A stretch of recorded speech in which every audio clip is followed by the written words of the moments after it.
नमस्कार, ABP 24 तासमध्ये आपले सहर्ष स्वागत आहे।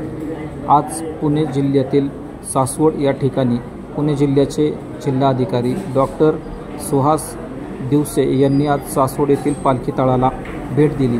या पालखी तळावर असणाऱ्या सुखसुविधा त्याचबरोबर प्रशासनाला सूचना देऊन लाईट, पाणी, स्वच्छतागृह यांची कमतरता न पडण्यासंदर्भात प्रशासनाला सूचना देण्यात आल्या।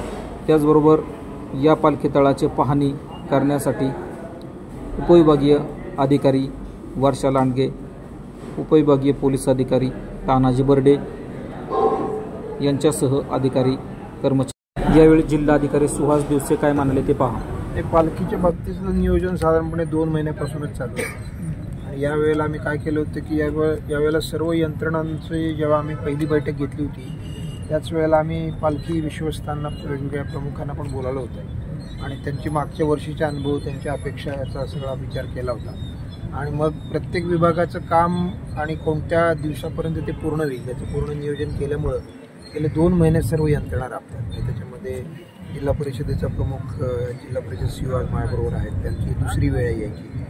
त्यामुळे स्वच्छता असेल, पिण्याच्या पाण्याची व्यवस्था असेल किंवा शौचालयाची व्यवस्था असेल, त्याचं पूर्ण चांगलं प्लॅनिंग झालं आहे। मागच्या वर्षीपेक्षा जवळजवळ जास्तीचे आपण शौचालय देतो आहोत, टँकर्स पण आपण जास्तीचे देतो आहोत आणि प्रत्येक स्पॉटवर अत्यंत मायक्रो लेवलवर SOP तयार केल्या आहेत। प्रत्येक स्पॉटवर जबाबदार एकाच अधिकाऱ्याची नेमणूक आहे आणि त्याच्या अधीनस्थ हे सर्व कामकाज होईल। आणि त्याच्यामुळं मग मला आणि हे झाले म्हणजे पालखीशी निगडीत स्वच्छता, आरोग्य, पिण्याचं पाणी किंवा तुमचं शौचालय वगैरेची व्यवस्था, त्याचबरोबर इन्फ्रास्ट्रक्चरची व्यवस्था पण इन्फ्रास्ट्रक्चरच्या बाबतीमध्ये मग रोड्स असतील, ब्रिजेस असतील किंवा इतर काही कामं असतील, PWD, NHAI या सगळ्या यंत्रणा, नगरपालिका यांच्या माध्यमातून सुद्धा ज्या ठिकाणी कमतरता आहे किंवा ज्या ठिकाणी गरज आहे किंवा ज्या ठिकाणी त्या लोकांची मागणी आहे त्या ठिकाणी आयडेंटिफाय करून पूर्ण केल्यामुळं खूप समाधानी आहे।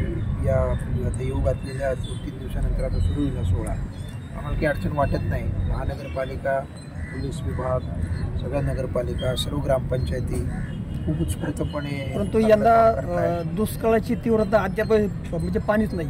पाण्याच्या बाबतीमध्ये त्याचं नियोजन करून केलेलं आहे। म्हणजे आता सुदैवानं खाली बारामती भागामध्ये चांगला पाऊस पडला आहे, त्यामुळे आता दुष्काळामध्ये जर बघायला गेलं तर पुण्यापर्यंत याला काही अडचण नाही, कारण पुणे महानगरपालिका, पिंपरी चिंचवड महानगरपालिका त्यांच्याकडनं पाण्याची व्यवस्था होते। सासवडमध्ये तसा, सासवड आणि खाली जेजूर या 2च ठिकाणी थोडीसं या भागामध्ये पाण्याचा दुर्भिक्ष आहे, परंतु पुढे आता या 2-4 दिवसामध्ये पाऊस पडेल अशी अपेक्षा आहे। प्लस आपण काय केलं होतं की आयडेंटिफाय केले सगळे सोर्सेस आणि त्याच्यानुसार त्याचं नियोजन केलेलं आहे। टॅक्स सूचना पण दिलेल्या आहेत। याच्यामध्ये काय आहे की आपल्याकडं ड्रोनच्या वापराबाबत तसा रूल्स अजून आपण काही केलेले नाही आहे आणि त्याच्यामुळे आम्ही आता बॉम्बे पोलीस ॲक्टखाली त्या अंतर्गत आपल्याला काही रूल फ्रेम करता येतील का, कारण त्यांच्याकडे बरेच जे ड्रोन्स जे आहेत ते वेगवेगळ्या लग्न समारंभासाठी वगैरे लोक घेतात, फोटोग्राफीसाठी पण घेतात। उडवायला परमिशन घेतलीच पाहिजे, त्याबद्दल विशेष नाही।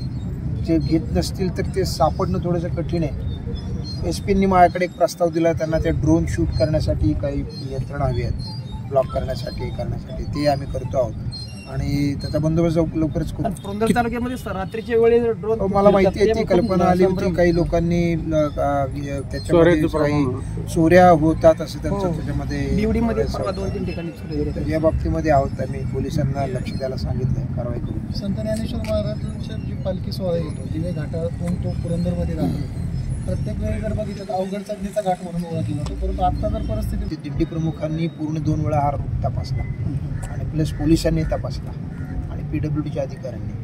तुम्ही आता म्हणताय तर आम्ही निश्चित पाणी करू, पण असेल तसं तर व्यवस्था करू। हा मुद्दा दरवर्षी मांडतो असतो। नाही, या वर्षीच्या पूर्वतयारीमध्ये हा मुद्दा आला नाही, पण तुम्ही म्हणतायत की असं आहे तर निश्चितपणे आम्ही तजवीज करू। पालखी सोहळ्यामध्ये किती कर्मचाऱ्यांचा बंदोबस्त आपल्या पालखी सोहळ्याबरोबर असणार आहे? पोलिसांचा वेगवेगळ्या ठिकाणी वेगळा बंदोबस्त आहे, पोलीस ग्रामीणचा वेगळा बंदोबस्त आहे, पोलीस कमिशनरचा वेगळा बंदोबस्त आहे, पण बंदोबस्ताच्या बाबतीत काही अडचण नाही। मोठ्या प्रमाणावर बंदोबस्त आपल्याकडे। घाटकोपर येथील जी घटना घडली होर्डिंग कोसळल्याची, त्यानंतर आणि इव्हन जिल्हा परिषदेच्या बाबतीमध्ये त्यांना सुद्धा सूचना दिल्या आहेत, पुन्हा आम्ही तीव्र करू, ती काढले गेलेच नाही सर, काढले नसतील तर संबंधित अधिकारी व्यक्तिशः जबाबदार आहेत। खळद ग्रामपंचायतीला एका होर्डिंगवाल्याने स्थगिती आणली आहे, त्याच्यावरती आता काय? मी आज फक्त ठीक आहे. थँक्यू.